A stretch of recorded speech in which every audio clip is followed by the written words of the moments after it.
За өнөөдрийн байдлаар хэд хэдэн шалтгааны улмаас Монгол улсын урд хилүүдээр нийтдээ 9.5 сая тонн орчим нүүрсний овоолго үүсээд байна. Учир нь гангийн үйлдвэрлэл буурснаас Хятад улсын нүүрсний хэрэглээ багассан. Мөн Хятадын талын агуулгах сав дүүрснээс үүдэн Монгол улсаас худалдан авах нүүрсний хэмжээг бууруулсан байна. Хятадын зах зээлийн зарим салбарын уналт Америк Хятадын худалдааны дайнтай холбоотойгоор 2024 оны 1-р улирлаас өнөөдөр хүртэл нүүрсний үн 44%-аар унаад байгаа.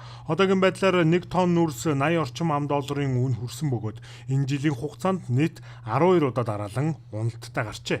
Ийхүү үн унснаас болж биржийн ажиллагаа зогсонгүй байдалд орж манай улсын экспортын гол бүтээгдэхүүн болох нүүрс хүндхэн сорилттой тулж байна.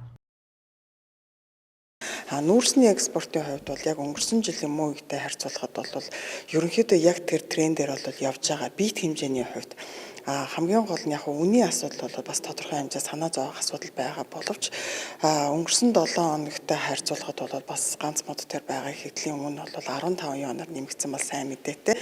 Энэ нүүрсний үнийн уналтаас үүсэж байгаа алдагдлыг бол бит хэмжээгээр яаж нөхөж болох вэ? Одоо Монгол улсад үүсэж болох цаашдын эрсдлээс яаж сэргийлэх вэ гэсэн байдлаар энэ ажлын хэсэг ажиллаж байгаа. Дотооддоо одоо авч болох бүх арга хэмжээнүүдийг авч ийн. За үүн дотор бол одоо тээвэрлэлт, нэвтрүүлэлтийн одоо хүчин чадлыг нэмэгдүүлэх, за нүүрсний тээврийн өртгийг бууруулах ажлыг бол төрийн болон одоо хувийн хвшлийн аж ахуйн нэгж компаниудтай хамтран одоо шийдвэрлэж байна. Энд гарч байгаа гол асуудал бол ердөөсөө нүүрсний үнийн асуудал.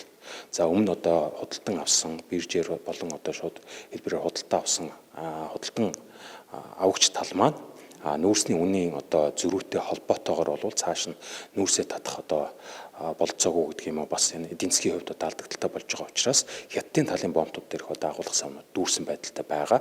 За тийм учраас энэ ажлын хэсэг дээр одоо хуралдаж энэ асуудлыг за өртөг бууруулахаас гадна үн дээр одоо ямар зохицуул хийж болох вэ гэдгийг бол одоо өнөөдрийн ажлын хэсгийн хурал дээр ярьж. Манай улс 2025 онд нийт экспортлох нүүрсний хэмжээг 100 сая тонн хүргэх зорилт тавиад байгаа. Хамгийн гол нь нүүрсний үн унсан төлөвлөгөөд худалдах үнийн зорилт биелээгүй тохиолдолд экспортод гаргах бит хэмжээг нэмэгдүүлэх, нүүрсний тээврийн өртөг зардлыг бууруулах замаар үнийн алдагдлыг нөхөхөөр төлөвлөж байна.